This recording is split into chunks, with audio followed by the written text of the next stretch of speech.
Today, tonight, this evening, we're going to be going live, doing a Q&A, so ask your questions away. It's Friday, it's weekend time. Blue Jays had a day off yesterday. They're back again today. Adam's got a little bit of wine. Wine on wine, baby. Wine on wine. So a lot of questions, a lot of answers, a lot of stuff to talk about, man. Yeah. And the big news, obviously, is, and let's just, get it out of the way right off the top. Yeah, let's talk about it. I could talk about this forever.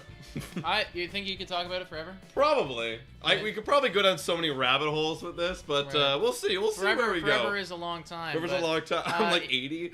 Gabriel Moreno's career is come and gone. Yeah. You see? I told you. That's why we should call him up. But anyways, guys, obviously the big news around Blue Jays right now is the number 4 overall prospect in all of MLB is getting called up. It's Gabriel Moreno. It's the catcher. Now, this comes on the heels of a Danny Jansen injury. I think he fractured his finger. Is that right? Yeah. Fractured his finger. Doctor broke it down today. Yeah. And also the fact that Zach Collins is not good at baseball anymore, and Tyler Heineman was never good at baseball. So here's the funny thing: Collins got called up, hit a bomb, and then what? He's still on the team right now, technically. Right. They haven't made the move, but it is going to. It's probably going to happen. You can't imagine they're going to rock 3 catchers. They have been rocking 3 catchers. You just can't imagine they're going to call up their top prospect. He's got to get playing time. Yeah, You got to set. I don't Collins really down. see any. Obviously, you have to hold on to Kirk and give him as much playing time as possible right now. But I just don't see any reason for Zach Collins to be on the team anymore. Good home run, but no. No, he's literally just an injury replacement, a guy that we need just at a moment's notice, just like when Danny got injured. We're like, oh, we don't know what to do, but we got to bring up someone tomorrow. Boom, let's call up Collins. And then you can evaluate, is it actually time to do Moreno, which they are going to do. Now, they haven't officially made the move yet. We do imagine that it's going to happen probably this weekend. Yeah, because he is with the team right now in Detroit. Right. And the Gausman start is tomorrow, and Gausman is caught by Danny. So you gotta imagine that's gonna slot right in. Maybe tomorrow then, guys, which is exciting stuff. A good team to debut against Detroit. I like it a lot. Obviously, their pitching is not the best, so gives him an opportunity to do it. We're not expecting to. Well, actually, what are you expecting? Well, I'm honestly expecting. I'll be straight up, not anything. If we start expecting, this guy's gonna come up and he's gonna start mashing, then unfortunately, guys, we're not gonna be pleased. Because if he comes up and starts mashing, well, okay, great. I'm satisfied. But if we don't expect anything at all, this guy's gonna hit a $167. Yeah. Okay. Cool. And then when he does hit 250, we're like, wow, what a great call out. Right. What are you expecting? Well, I'm expecting something. I'm expecting to see glimmers of something, and maybe not all right away, but we have to factor in this is the number 4 overall ranked prospect. When you look at his MLB thing, basically says Moreno has potential to be an all-star at his position. Yeah. And you know, you got to imagine that one of the seasons in the MLB, if he doesn't become an all-star, it's probably been a pretty short career. I expect Moreno to be an all-star at some point in his career. Now, I don't expect that to happen immediately or anything like that, but I want to see, the occasional oh damn, good swing. I want to see the at-bats, because that's interesting to me. Is I obviously have never seen this guy hit. Obviously, I think if by looking at someone's at-bats, you can get a good idea of what he's capable of. But I also want to see how this guy catches, because apparently that's a big thing for him. That's one of his best strengths. And a lot of people, and I have it on the thumbnail, being next Yachty? Because a lot of people are saying this is a generational catcher. Well, who was the last generational catcher?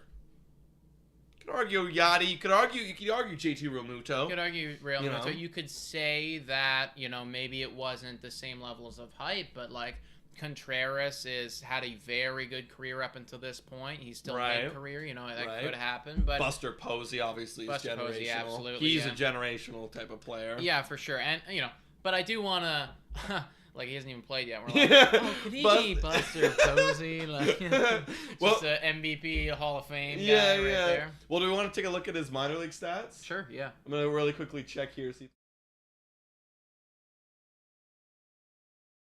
All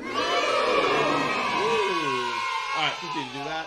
All right, guys. Gabriel Moreno. Let's look at his batting stats in the minor league. So this year, and this is interesting because I know he didn't have a lot of power coming into this year, and he really hasn't played that much like at all. No.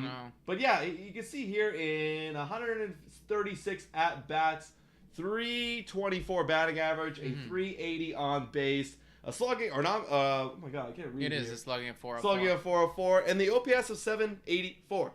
But what's really standing out is the on base. I mean, the batting average. Batting average and the on base. Like, both of those are all-star caliber right there. And if any of that translates to the majors, like, we have a phenomenal player right now. I'm interested to see. So that's what he's doing right now. And if we look at his, can we just go back? Sorry, scroll up, please. Yeah. And we see across the minors, you know, he's got a 311 batting average, 361 on base, 484 slugging, so a lot more pop, and a great OPS there. Can we just take a quick look, just to compare the batting numbers and see what our man Alejandro Kirk was doing in the minors, considering, you know, obviously his skill set is translated, and I know it's not a 1-for-1 here, but just to, you know, get a sense as to like where he was at. The reason why I'm laughing is because I think he did a lot better, but I could be mistaken. Did he actually? His minor league stats, yeah, he did a lot better. Very close. Oh shit! Wow. 318 batting average, 416 on base. Wow, a 503 slugging, and the 919 OPS. How is this guy not like ranked higher as a prospect? Right? I'm just like, like, what are you? No, for real. I never understood, and maybe like, a lot of people in here who are fans of this channel know how much we love Alejandro Kirk, and you should too. Yeah. But like, okay. We're not discrediting Gabriel Moreno. Oh, at all. No. You know, the defense, everything is scouted about him is supposed to be like, you know, Yachty, Buster, top tier.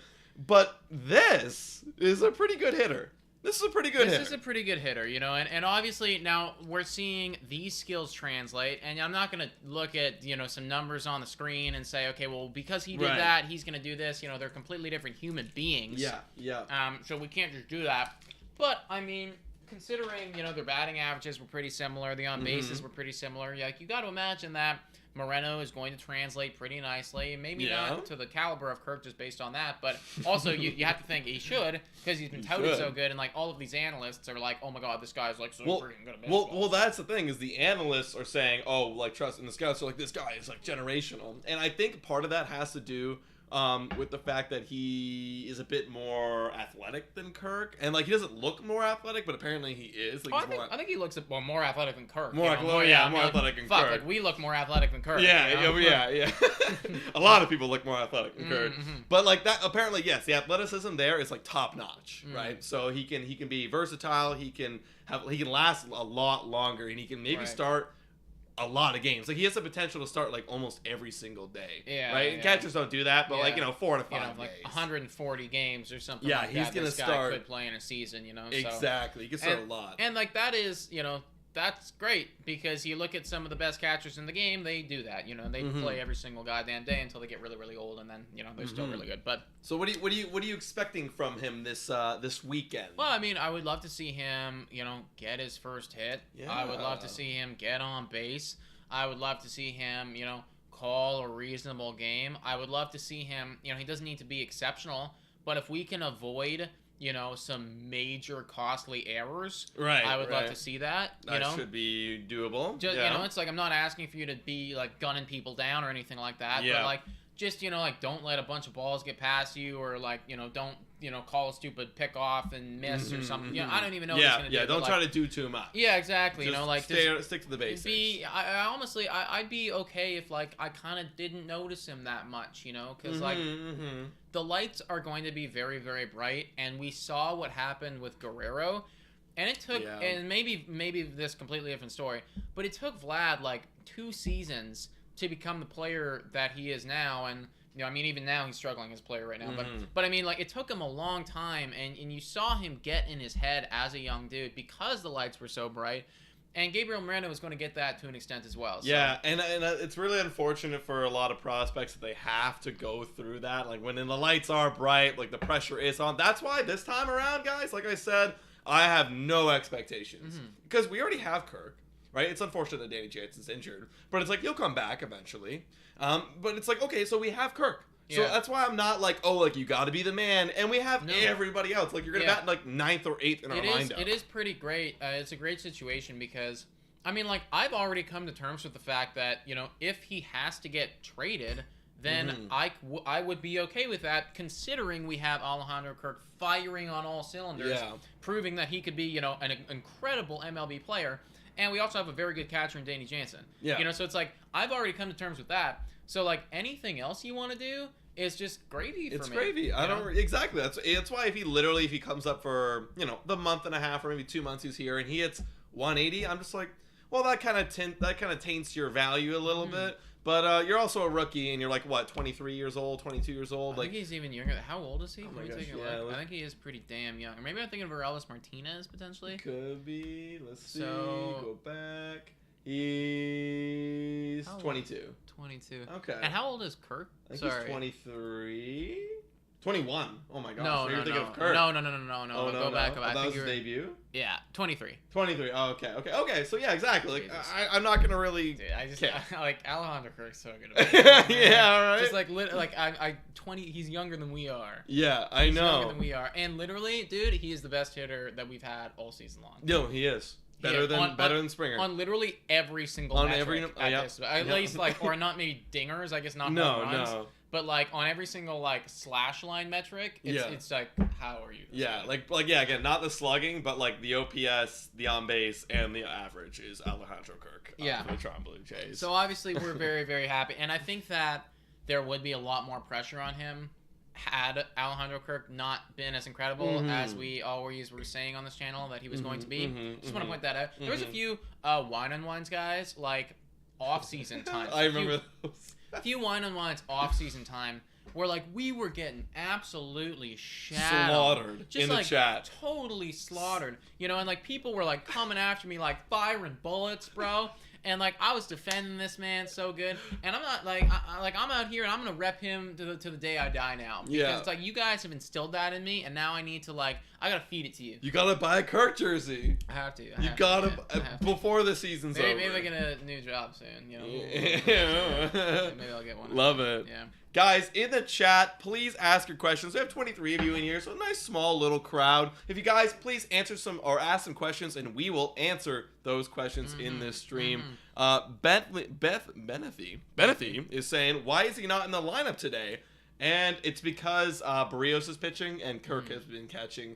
Well, it's funny. Kirk wasn't catching Berrios to start the year, but then Danny got hurt and then he started catching him. So now he's catching him again. All right. Well, I mean, that's fine. Why. Like, as many, like, honestly, if Kirk wants to catch everyone and learn how to do that, like, that's fine with me, man. Like, solidify yourself in that role. Learn these guys. We're going to have Berrios for a long time. Yeah. I would love to have you for a long period of time as well. So, like, learn how to catch this dude. And, like, who knows? Maybe Berrios needs a different catcher, considering what's went on, you know, in the first part of the season. Well, I mean, you made a short on it, and you uploaded it today about Berrios. And I mean, like I kind of hated making it, but like I know that you guys are gonna watch it, and it's a fair question. What the fuck is wrong with this guy? Yeah. And you know, basically, like, do I come to an answer in that short? No, I do not. Right. Because I don't think anybody knows the answer. You know, it's just, what's wrong with him? All of his good pitches are getting annihilated. How do we fix that? I don't know. Exactly. And, like, if we look at the whole spectrum or the whole what is Jose Berrios, I mean, we talked about this last week, I'm pretty sure, on the Wine on Wine. And it is, he has great outings and then he has bad outings. And, like, yeah, he had a great outing last time. Let's hope it happens again against the Detroit Tigers tonight. Yeah. But, like, there will be another bad outing, and it's going to be really bad. Like, just based on history. I hope it becomes more consistent, whereas bad outings are like, oh, it's Gosman, like last week. Like, oh, 5 innings, 3 runs. Yeah, exactly. Not and that's 6 earned runs, 2 and 1 And that's also part of it as well, you know, where it's like your bad outings, you know, like your bad outings, like this guy's getting, like, fucking annihilated. Yeah. Like somebody is like literally taking a machine gun and just like killing destroying him. Whereas like Gosman, like he gets shot like twice, you know, and like and he's hurting and he's hurting. But like, you know, he's healing himself. Exactly, like he fights back, you know, and like we don't get those, you know, 7-run like 2-inning games that are just absolutely killer, you know? Yeah, I agree. And speaking of another guy, I didn't want to shit on all of our pitchers when they have like a couple bad outings, but Kikuchi's had a couple bad outings. He has. He has, but this is the thing. I expected this from Kikuchi. I expected him to go just like Steven Matz, go on a run, a month of like, you're really good, and then it's like, oh, then here comes the next 3 weeks to a month of like, we don't know, and then it's like, oh, now the command's back again. Like that's what I'm expecting, right? That's what I'm expecting. And again, that's fine for Kikuchi. That's not as fine for Berrios, considering how much money we just gave you, and like. Basically, what the message being there was, you are going to be a staple on this team for 7 years. So, fine for Kikuchi, not as fine for Jose. Actually, think about it. We're going to be talking about Jose Berrios for a long time.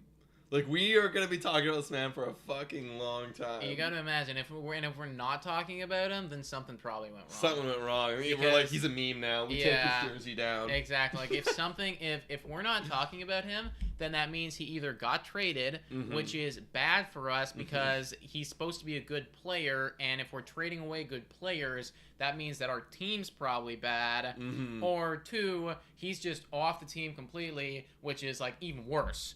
So, we need to keep talking about Jose Berrios, bro. Yeah. Here we got a question from Mark Jones. Mark Jones saying, do you think Moreno will catch for the full game tomorrow? And yes. I mean, yes, he will. If he's catching Gausman, he'll be in the game, and I think they should keep him in. I mean, there's no one really who'd pinch it for unless Kirk isn't DHing, and then you just bring in Kirk to DH for Moreno. Is there any room for starting Moreno off as a DH to get him acclimatized, like wade in, you know what I mean, rather than be like, oh, you're catching our second best pitcher or something like that, Potentially, I do think that he is a catcher, so he's gotta do it. You know? He will have to do it eventually. I was just wondering because I saw somebody say it's like, oh, I would have liked to see him at a DH, and I was like, oh, well, that's interesting, to ease yourself into it so you don't have as much pressure, it's like, okay, you're just the DH, don't worry about it, it's like, just hit today, whereas when you're the catcher, it's like, if you fuck up, there could be multiple earned runs coming in from your mistake. Right, I hear what you're saying. I guess that's why they brought him up today, so that he can get accustomed to Gausman and the team, so that he can get ready to catch tomorrow, because it'd be hard to come in, oh, I just called a call up today. I'm just being the team. Oh, and you're catching this guy Gausman, who's our best pitcher. Okay, here's so that makes sense why he's with the team today and not playing, so they can get accustomed to the team. Okay, I mean that is reasonable, bro. That's fair. So that's everything going on with Gabriel Moreno. We're probably gonna see him tomorrow, which is super duper exciting. I really hope that he's in the lineup on Sunday for when we go live. Oh, me too. For that game, I want to see that in person. Actually, he might, because Stripling, Jansen usually catches Ryu, and Jansen caught Stripling, so I guess maybe Moreno would catch. And it's possible too. Again, it's possible Kirk could catch and he could DH. It's like totally. you probably want to keep him in the lineup anyways that you can. But I also think too, it's like. You don't want to. You can't be taking Alejandro Kirk out of the lineup. I don't care that this is our number 1 ranked prospect. You just literally cannot take our best hitter out of the lineup. That's what makes me upset. The other day, Montoyo took Kirk out of the lineup, and I get it. When Jansen was catching, you had to take Kirk out when Jansen was healthy. Right. You had to take Kirk out because someone else needed DH. I think it was a T.O. thing. It was a T.O. thing. Yeah, and I'm just like, but you can't take his bat. But literally at this point, it's like. Kirk over Tio. I prioritize Kirk over Tio. He's hot. He's hot as hell. Sorry, Tio. Maybe you're sitting today. Yeah. That is what it is, man. Yeah. We're mid-season. We're trying to win, and this is our best player offensively so far. I get that. Yeah. Anyways, guys, ask your questions down below. We got a good one here from Susanna Voipund, who says, thoughts on Marcus Semien now that he's doing a bit better. That's a good one. I'm fucking annoyed, Susanna. I'm literally annoyed because I spent straight up an hour and a half of my time researching this guy and collecting clips and writing a full script with analysis and clips and pictures, and I put it all on a Google Drive, and I was going to record it the next day, and then that night he decided to hit 3 home runs, and it didn't even make any sense anymore. So we're switching over here. Speaking of Marcus Semien, here he is. In the month of June, this man has hit 5 home runs. So how many at-bats? It's 35 at-bats, 8 games, with a batting average of .343, slugging of .771, OPS of 1.133. My thoughts on Marcus Semien getting good. I knew it was going to happen. There's no way this guy was going to be this cold. However, it is interesting to think. as soon as the month flipped over to June, he got hot. Last year, it was when he flipped over to May. So it was a little bit better. Yeah. It's coming a little bit later. Maybe that's the age catching up to him and taking him longer to get into rhythm. Right. But I do, my honest prediction, if I were to guess, I think he's going to be like a 280 hitter for like the rest of the season. You think so, yeah? Just because that's what he is, that's what he does, and that's what I think he'll do. I mean, like, for the sake of Texas, they need it to happen, man, because, like, Marcus Semien, and it's obviously, you know, too early to make such claims. Mm-hmm. Marcus Semien was fast-tracking himself to all of the lists of worst contracts ever. Oh my god! In baseball, you know, like he was on like the fucking trajectile, you know, route to like all of those, like number one worst contract, Marcus Semien. You know, it's like that's the thing though. That's baseball. Like, you know, I remember when what's his name now? Chris Davis, not Chris Davis on Oakland Athletics, Chris Davis on the Baltimore Orioles. So bad. Oh my god. Okay, so like when he was bad in his first year, I remember thinking, oh no, like that's just a blip year. Like he'll be back. Like that's how much time you got to give guys like that. And then it's like the next year he was even worse. I'm like, okay. Now he's bad. Yeah. Now, so it's like 2 months of Marcus Semien be bad? Nothing. That's nothing. Doesn't mean a whole lot, man. Same with Jose Berrios. Same with Jose Berrios. Yeah, exactly. You know, it's like he's still got time. He could still salvage this season. Yeah. It's just, you know, like, let's go sooner rather than later. Yeah, if he does salvage the season, looking at his career stats, like he's usually like a mid-3 kind of guy. Like, to salvage it, you're going to have to do really good. You're going to need to have a month, like a month span, basically, where you let in, like, 3 earned runs. Wow, I wonder, like, I wish there was a calculator that could, like, be like, okay, what do you have to do in these many games, in these many innings, to make up for what you've currently done? There's got to be a way. Well, I know there's a way. Like, realistically, like, if he's, because I think he's pitched around close to 60 innings at this point. Like, I think it's, like, 56 or something like that, because I was looking at his numbers the other day. Yeah. You know, if he does that, and like he's also started 11 games. Yeah. So he's done about a third of the season. Yeah. Right there. So he's done about a third. Yeah. So now he's got 33 earned runs. He's got 2/3 left. You know, so he probably needs to pitch for around to get to his career average, like probably a 2.75 ERA to get to about 3.5. Okay, let's see here. So how many innings do we think he's going to pitch this year? 100 and... Well, he's a horse. So. I mean, yeah, like he's done... So he's started 11 games, and in the last 2 seasons, he started 32 games. Or no. Yeah, pretty much every year he starts 32 games. Right. So he's got 21 left. Right. So he's got about 2/3 left. He's got about like 100, let's say 170, 180. Like that's what he's kind of on pace for right now. That's a bit generous, but yeah, 170, 170. Assuming that he does better, he's going to get more innings, right? True, yeah, okay. So let's say 175. Let's say 180 innings. Okay. All right, 180, all right. Or 175. We'll go 175, you know, that's reasonable. All right, so then earned runs. What's 56 minus 175? That's some big math right here. I know. We're going down a rabbit hole right now. So let's say 119 more innings he pitches this year. We're going to do some major math. He has 33 earned runs already. How many more earned runs would he need to give up? This is a lot of math. All right, so put in 119, I guess. Okay, 119 because we're trying to get that ERA. Yeah. Right? So then put in like I don't know, 30. 30. Let's see what this math becomes. So that math would become. What is it? 2.27. Okay. Okay, well, let's put in a bit more runs then. Put in like let's be reasonable, like 35. Yeah. Okay, 35. He pitches for Oh my God, come on. It's done. It's taken a million years.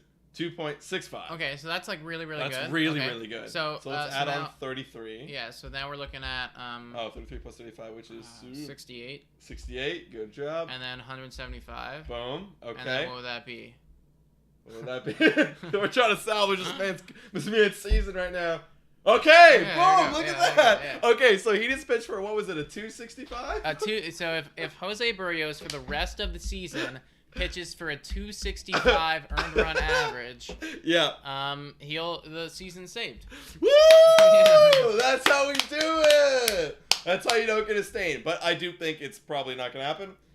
So I think he's probably going to be on pace for like at best maybe like a 380, 390. Oh, that's real. And again, like now we're talking. Now that we've done the math, we know that would mean he's got to pitch for like a 3 ERA from here on out. He's just got to do way better. He's got to do way better. You know, and that's the thing. It's like we've done the analysis. Like he is going to be a boom or bust, and he needs to stop busting and start booming. Yeah, start booming. Yeah, come on, come on. Okay, talking about some teams or some people, that are booming right now. We can kind of transition over to a team that is absolutely killing it on all cylinders. And this is what they should have been doing from the beginning, man. Like, they should have been doing this since day one. Yeah. But, I mean, maybe it really is. Like, the manager is just bringing them down. We're talking about the Philadelphia Phillies over here and how they have just absolutely turned it around. They're coming back. They're on a what is it? They're on a 7-game winning streak right now. Yeah. A 7-game winning streak. Obviously, maybe they lose tonight. Who cares? But that's still really impressive. Like winning streaks, as we've seen from the Toronto Blue Jays, can jump you ahead in the standings. Like that's what you need in baseball. You need those big winning streaks, and they've got it. Which is really impressive. Which brings up the idea. Here's another way. Before I bring up the idea, also. We heard that the Angels fired Joe Girardi this week, and the Angels finally snapped their losing streak. They finally snapped it. They're 1 for 9, 1 and 9 in their last 10, and they finally snapped the losing streak after firing their manager. So the question is this the formula to become elite if you are struggling super, super bad? Yeah, I think it is, dude. It's like because realistically, like they were at rock bottom, both of them. They were at rock bottom, both of them, excuse me, and they had absolutely no other option than to pull the trigger on this. Yeah. So you have to do it, and I mean, I think that every time you fire your manager, you're gonna go on a 7-game winning streak. Like, probably not. Probably not. But I mean, like, it's got to feel really good. And it makes the general manager feel pretty great, being like, all right, that was a good decision. Yeah, I bet the Phillies general manager's feeling really good. Right? Oh yeah, 100%. I mean, like you can't be doing better than you are right now, you know, and you're clawing your way back into this mix, dude. So like, shout out Phillies, man. Like, I think Bryce Harper's got like 5 home runs or 6 home runs in 5 games, or 5 home runs in 6 games. He's rejuvenated. Yeah, he's rejuvenated, man. You know, he's doing it all with a bum elbow. So like, the Phillies needed this, dude. And here's another thing to consider too that I never really realized until the LA manager was fired, Joe Madden, is that both of those managers were hired by the previous general managers. So the new general managers had no connection. They didn't hire them, so they were easy. They were easy snips, which also makes me think about Charlie Montoyo. Who brought in Charlie Montoyo?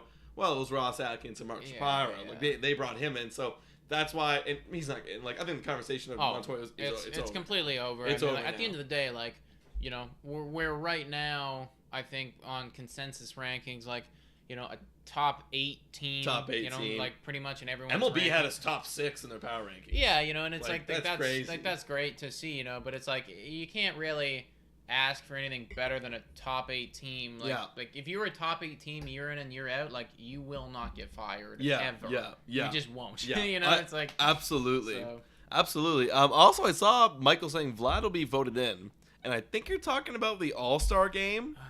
I actually thought of a great segment we could do is looking at who we would put in the AllStar game. All right, yeah. I mean, I do also want to look at Guerrero and just see, man. Okay, let's look at Guerrero because Michael, you triggered us. You triggered us talking about it. Also, guys, ask your questions in the chat, capital letters, so that we could see it right away and we can kind of like grab it and use it. But let's look at Vladdy here. Boom. So we see Vladdy, 2022. Also, right. 1 second. Quick shout out to Jordan N right now for the donation. He's chirping me for spending time with my girlfriend. And you know what? All right. Thank you, Jordan, for the donation. Really appreciate you, man. He is a Patreon member. If y'all want to become Patreons, link is in the description. Jordan, you got to come onto our show. What the heck? You got to come onto the Wine Unwine. Yeah, for real, dude. What the heck? You haven't come on yet. All right, dude. Vladimir Guerrero Jr. has played a lot of games, and he's been fine. That's what I have to say about it. I mean, he's been good. He's been good. He's been good. Fine for Vladimir Guerrero Jr. Yeah. Good for an MLB player. Yeah. Because right now his OPS plus is sitting at 129. That's a good player. It is. It is a good player. And honestly, I'm kind of shocked that his stats aren't even a little bit higher, because you look at, like, look at 2020. His OPS plus is 115. 129 is obviously better. I think it goes. It's kind of factoring in the fact that, like, the whole league blows. The whole league does blow. Because it's like when you look at his actual OPS compared to his OPS plus in 2020, and then compare that to 2022, the math doesn't actually make sense. It doesn't work. Doesn't make sense. But it's just because the league as a whole has been so bad in 2022. So like, and that's good. I think what is just like getting to me with this is like Vlad is not a 243 hitter. No. In fact, this is the worst he's done batting average wise in his career. Right, and I hear that. The batting average is not there.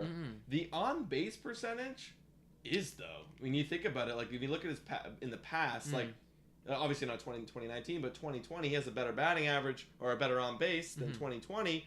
And his points when he was in his MVP year is about 90, and that's about what it is right now. It's about 90 over his batting average. So he's having good ABs. He's looking. He's not, but it's not just falling for him. Now, I do want to look at Baseball Savant, and I want to see, because I actually haven't checked it out in a while, what is his expected batting average supposed to look like? Oh, yeah. What is his expected batting average? So if we look over here, and look at that. Expected batting average, 83rd percentile. What is the actual number? Let's take a... No, it's 292. 292. All right, so that makes me feel a bit better. Honestly, what I'm thinking is he's just running into some bad luck. That's that does make me feel a little bit better. So exactly. Like the exit velo is still 99. Yeah. Like he's hitting it hard, just right at people. Just right at people right now. Exit velo is still up there. Hard hit's still up there. Everything's still up there. No, you're right. Okay, I'll be honest. I hadn't looked at these statistics in a little while, so. This makes me feel like a little bit better. That's 2019, but if we look at 2021. Yeah, 2021. The only thing that's different is the chase rate, and the. You know what? And I have noticed he chases a bit more. I've just been seeing him do a lot more Bo Bichette-like swings. He's kind of. I think he's like I do think he's forcing it a bit. Bo Bichette's different, where like. Because I've seen Dante Bichette break down Bo Bichette's approach, because he not his approach exactly, but he breaks down his approach that he gave to Bo Bichette, and it's very similar. It's look, you're committing to that fastball right away, and if you get beaten by a slider, you get beat by a slider. So the slider will be way away, but if I connect with that fastball, it's gone. Yeah, it's gone. Right. So I have seen that a lot from him. Yeah. I think he's getting fooled a bit too, and I see him swing at those sliders, and he shakes his head. He's like, no. Yeah, he knows immediately. So, which means he knows. He's like, I got fooled. Where Bo Bichette, when he swings, he's like, yeah, okay, well I bought into that. I bought into that approach. Right. Where Vlad, it doesn't. He's not. You know what I mean? So I think he's gonna break out. I don't know if it's this month, next month. He's gonna have a breakout month. He's gonna fix that batting average, and he's gonna end up with a great OPS in the end. Well, let's see if his numbers are good enough to make the All-Star team for first baseman. Maybe we won't go through all the positions because that'll take a long time. Maybe we can make a whole separate video or like go live for that to do that. Totally. Let's look at the first baseman at least and just get a sense, like, is Guerrero gonna do it? I hear you. Because those are decent. 800 OPS, 129 OPS plus. Everybody likes Guerrero too, so he's going to get a lot of votes. Yeah. Well, okay, but better question, does he deserve it? I think that's the better question. Yeah, I hear that. I don't know if he will. He might make it because he's Guerrero, but he might not be totally deserving. Let's see. So I actually made the vote myself, and I did say Ty France. I did put Ty France. He is. Yeah, I'll be honest. Like, just looking at the statistics, like Ty France is having a messed up season. 327 batting average is phenomenal. It's phenomenal. And dude, this guy Luis Arraez, dude, we saw him the other day. He's mashing. He's hitting 359. Who are you? And it's at a decent sample size too, like 170. Yeah. So I don't really get that. And then you have Anthony Rizzo, and then Vladimir Guerrero Jr. And Anthony Rizzo is doing pretty much the exact same as Guerrero. Yeah. A little bit higher batting average, higher on base. Yeah. It's the slugging. He's got more home runs. Yeah, it's the more homers. Yeah. Just one more. 14, 13. Oh, really? Wow. Must be some other extra base doubles hits or something like that, But I mean, for Vladdy to make the All-Star team, first of all, these two are obvious contenders. I think he's going to get a lot of popular vote. Because we have to consider that, it's not just the guys with the best numbers. No, sometimes it's just the name. Yeah. And I think that out of Luis Arias or Vladimir Guerrero Jr., Vladimir Guerrero Jr. might get more votes. I do think so. I think that Ty France is going to start, and deservingly so. Like, this is a great season for Ty France, and like he's a great player, by the way, guys. Yeah. Like he is, he's a very solid bat, but and he deserves to start, so he'll start. But yeah, I think that Luis Arias or whatever the hell, like I don't even know this guy's name, and like even though he does deserve to be there, like 359 batting average is messed up. Like the popular vote's probably gonna go to Vlad. Yeah. He might have a hard time beating out Rizzo just because New York. Too. Yeah, like Guerrero's gonna need, and it's gonna need to be soon because the way they're voting this year, it's not like you vote in rounds and there's like elimination process to find the starter. It's like no, which I think is even more stupid. Is that the first round will determine the starter in the All-Star game. Well, how stupid is that? The first round of voting determines the starter in the All-Star game. Okay, what if he sucks now in the second half, and now someone passes him, and someone's way better than him, clearly? That's stupid. I mean, we could get into the semantics about how fucking dumb the All-Star game is. It's dumb in general. Because it is the stupidest. I've never seen a sport have an All-Star game or anything like this that is so stupid. But it is the dumbest thing. Because you're highlighting mid-season performances. Yeah. Like, okay, this guy had a great first half. He's an all-star. I mean, you bring it up all the time, and I'll bring it up again. Is Bryce Harper won MVP, and he was not on the all-star team. And you could argue he had the best. Well, he did have the best slash line out of any player last year, and he didn't make the all-star team. So it's just like. And that's why, it's just so stupid, because then we look at these things as career accolades later. Yeah. And, 10 years down the line, I'm never going to remember that, Bryce Harper didn't make the All-Star team. No. But I'm just going to see, he's got, 6 All-Stars, and this guy's got 8. Yeah. But it's stupid. And can someone also, confirm? Because I know this was happening in 2015, 2016. I know that they were trying to get rid of it, but I don't know if they did. Maybe I missed it. But is it still that the winner of the All-Star game gets home field advantage for their league in the World Series? Can someone confirm? Because that was a thing, or it might be still a thing. That was a thing. So it is the dumbest thing ever. It's like, this is a game for fun, and it determines World Series implications. Yeah, stupid. That is the dumbest thing I've ever heard. Stupid. It should be purely record. It should be purely record. And then I'd wonder, if that's the case, how many times has the team with home field advantage won compared to the team that didn't? In a game 7. How much does this actually matter? No, it's not anymore. Okay, thank God. Because that was the dumbest thing ever. It was recent, too. It was the last couple of years. Wow. No, they got rid of it. Thank God. You know what? Cheers.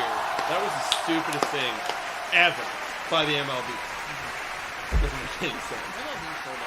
Yeah, a lot of sports are dumb. I don't want to get too off topic because this is a baseball podcast, but the whole NFL cap. Did you listen to that Pat McAfee thing? Yeah, it still confused the hell out of me, but basically it meant, rich people get away with it because they can pay a certain. Poor people can't, Yeah, which is, let's face it, the exact That's same what MLB with baseball, but they just don't have a confirmed cap, they just call it something different. So ridiculous. Ridiculous. Stupid, guys. All right. Jordan and I also asking, guys, doing a live stream for tonight, and we are not, my man. We need to have a night off. Have a night off. Have an evening to ourselves. It would be really good. I want to play some video games. Oh, yeah. That would be really good for us. Ask us more questions, guys. I don't know how much longer we're going to be live for. So it's probably a few more minutes, but hit us with some. Yeah, we want to ask. This is the Q&A. Deacon is saying, Capitals still think more and more that left-handed bat is becoming more of an issue. And this is actually something I want to talk about again. We mentioned it here and there, but we never actually get into it deep. Do you think, Nick, that we don't have a left-handed bat, a dominant left-handed bat, is that an issue for you? Until somebody pulls up the stats where it's a team without a left-handed bat, has never won a World Series or has done something, something that is just so clear and obvious. It's we need one. Then no, I don't think so, guys, because it's just the offense is still there. The offense is still there. we're still playing the people that we're going to play in the playoffs. So I don't see how we could make this a big deal. Here is okay. I want to find a great example here. Okay, here we go. Here's some stats here, guys. The Toronto Blue Jays this season versus right-handed batters. Okay, we're 6th in OPS. Right, we're batting 247 on base of 315. Okay, 733. Okay, we're 6th in all of MLB. That's good. Against lefties, right? So usually like a righty would be beating all of our righties, and then the lefties would dominate. Now versus lefties, yeah, we're slightly better. We're tied for 4th. Yeah, batting 259. You know, on base of 346. Everything's still pretty good for all of MLB. And then we just go like in general, and the Toronto Blue Jays are 3rd in baseball. Yeah, in hitting, tied with the Philadelphia Phillies. Right. So, right. Yeah, I mean, there's no. Yeah, that's the thing. Like, unless they're like on that graph, it said, "Oh, versus righties, like we're way worse." Yeah, or something. if it was like, "Oh no," like we're in the 20s, then I'd be like, "Oh shit!" Like we need to get some, actual guys. Yeah, I'm like, "Oh crap," like, "Oh no," like we gotta. Like we're down here. I'm like, "Uh-oh," like this is a problem. Like, all of our guys can't hit righties, but they can. So, for me, it's not an issue. Like I think honestly, guys, and I come from an old school mentality too. I grew up and I played baseball, and I was taught like the old school mentality of lefty versus righties and matchups, and it's still very applicable today. There's some guys that have very drastic splits against lefties and righties. I will not deny that.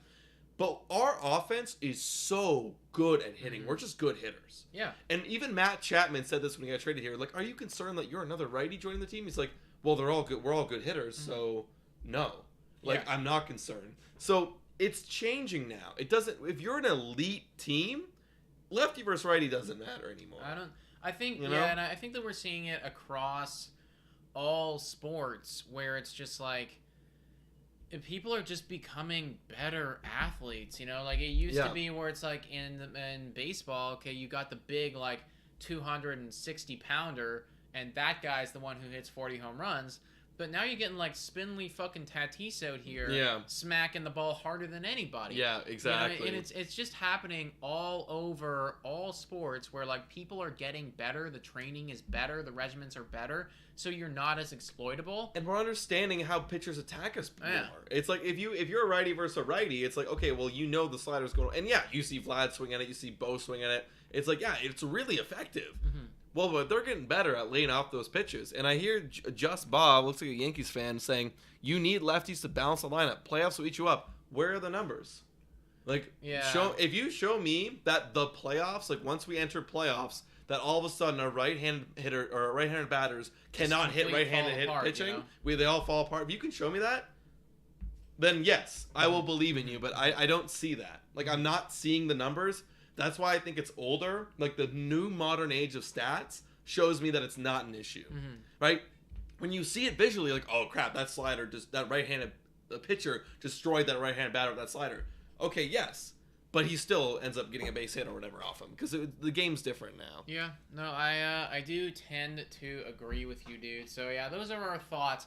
We're getting to about the time right now, guys, because baseball is going to start in a few minutes. So with that being said, who do we got for this evening? Who do we got for this evening? Looking at the lineups? Let me pull it up, folks. Let me pull it up in uno momento. I think it'd be better if they all see it. Blue Jays. Skip for now. Blue Jays. Y'all can't see this, but I'm looking up on Twitter. We are pulling it up right now, guys. We'll show it to you in just one moment. It's funny, like the Toronto Blue Jays never come up when I search Blue Jays. If I just look up Blue Jays, it'll go, I think. Yeah. Bang! Here we go, folks. All right. So Toronto Blue Jays lineup tonight. There we go. Bang bop. Here we go. George Springer leading off, playing center field for the Toronto Blue Jays. Bo Bichette following him at the shortstop position, and Vladdy is taking that DH spot. Not Moreno. It would have been nice to see that, but I guess we're giving him a little bit of a day off of his feet, even though we got one off yesterday. Weird. Teoscar Hernandez in right field. Alejandro Kirk solidifying himself in that 5th spot of the season, and Santiago Espinal solidifying himself in that 6th spot. 100%. Matt Chapman solidifying himself in that 7th spot. Gurriel in the 8th, and then Cavan Biggio at first base in the 9th spot with Jose Berrios pitching. I think this is the lineup. It's starting to become this is the lineup. We got hot, and we also tested out Espinal in the top half. But then once we started getting hot, and Kirk got hot, and then Bichette got hot, Guerrero got hot, like everyone started getting like a little hot in their own respective ways. This became the lineup, and I like this lineup a lot. Yeah, it's good, dude. I mean, I can't really complain about any of it. Like, it is what it is. Like, you know, part of me wishes the Lord was higher, but the Lord needs to be better. So exactly, and if Lord got better, he'd be higher, and I'm cool with. And if Lord got higher, okay, his ceiling's here now. Yeah. Well, that's amazing. Because, like, for me, you have some of our best averages right here, right? Obviously, you have our next best average at the top, which is what you want, and then our 2 best averages right here. And if these guys pop off and get in front of these guys, we're laughing. We're scoring 6, 7, 8 runs tonight. I agree. Especially, and then you have a little, like, secondary, like, part of the lineup here where it's like if these guys get on as leadoff hitters, Kirk leadoff hitter, if Santiago gets off on, a guy who can pop one occasionally, and then Lord can also pop off eventually too. And then this is obviously just a filler spot. But yeah. Not going to talk much about Captain Biggio, but maybe it's Tapia. He flips the lineup over with some speed, and you got the top half. So I love this lineup makeup a lot. Me too. And are we going to win tonight with it? Yeah, I think so. Because I'm going to look up right here who the. I don't think it's going to be that great. Yeah, also Casey Mize, little low key thing is getting Tommy John. I know. It's too bad. I feel bad for Casey Mize. Like, too. I had him as talked about him a lot as being like, you know, a nice little breakout dude, and he was pretty solid, and then Tommy John comes for everybody, just get it out of the way early, you know? Get it. You know, kids, side note, kids, when they're younger, like 13, 14, will get Tommy John on purpose. I've heard that. And Isn't that that's crazy? Just that makes me kind of sick to my stomach. Yeah. You know? I'm going to force this injury like on my kid and then get the surgery and then they're going to get it. I'm actually surprised that that's even allowed. Right? Like, that should be that's illegal, gross. I think. Like, it's gross. Like, that's like literally like kind of fucked up. Yeah. Like, it's messed up. Well, they got this guy named Brasecki with a 4.93 ERA, and we have Gosman. Oh no, that's tomorrow. Whoops. We have obviously Berrios, and they have Erod. Okay, we're winning. We're gonna win this game. We're gonna win, guys. 11-1. Let's go, baby. That would be about his average, yeah. Yeah, I think we're at 11-1, folks. All right, everybody. So Blue Jays going to kick ass today. Comment down below what you think about everything that we talked about today. Gabriel Moreno coming up. Philly's doing really good. Left-handed, right-handed batters, all of it, man. Let us know in the comments down below. And also comment, too, who's going to win tonight? We got Blue Jays 11-1. Is that accurate? Let us know. And thank you so much for watching, guys. And go Jays, go!